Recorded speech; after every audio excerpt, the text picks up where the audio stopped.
हमारा अगला वर्ड है कैनार्ड। तो ये जो वर्ड है कैनर्ड, ये एक नाउन है। इसका सीधा सा मतलब है एक झूठी खबर, एक अफवाह या ऐसी कहानी जिसका कोई बेस ही ना हो। बेसिकली एक बेसलेस रिपोर्ट। और पता है, इसके पीछे एक बड़ी इंटरेस्टिंग स्टोरी है।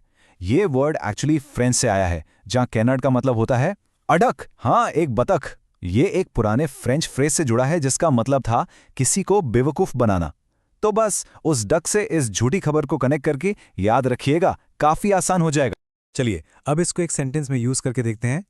The rumour that the famous actor was secretly a spy was an elaborate canard. तो इसका मतलब क्या हुआ?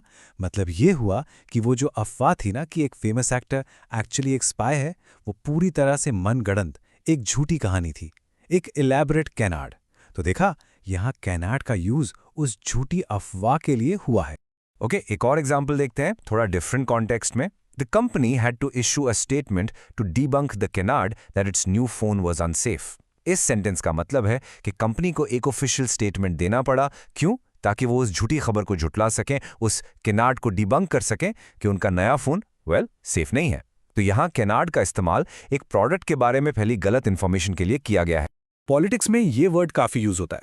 देखिए ये sentence, during the election a damaging canard was spread online to discredit the candidate। इसका मतलब सीधा सा है कि इलेक्शन के टाइम उस कैंडिडेट की रेप्यूटेशन खराब करने के लिए, उन्हें डिस्क्रेडिट करने के लिए ऑनलाइन एक बहुत ही डैमेजिंग यानी नुकसान पहुंचाने वाली झूठी खबर फैलाई गई। तो यहां कनार्ड सिर्फ एक झूठी खबर नहीं, बल्कि एक ऐसी अफवाह है जिसका मकसद ही किसी को नुकसान पहुंचाना। ओके, ये वाला एग्जाम्पल तो आपने जरूर सुना होगा। The wide spread belief that you only use 10% of your brain is a persistent canard that has been debunked by neurologists for decades. आपने ये बात तो कई बार सुनी होगी, राइट, कि हम लोग अपने ब्रेन का सिर्फ 10% ही यूज करते हैं। ये एक बहुत पुराना और परसिस्टेंट यानी लगातार चला आ रहा कैनार्ड है, एक झूठी बात। न्यूरोलॉजिस्ट्स यानी जो ब्रेन एक्सपर्ट्स होते हैं, वो डेकेड से इसे गलत साबित करते आ रहे हैं। तो देखिए, एक बहुत पुराने मिथ को भी हम कैनार्ड कह सकते हैं।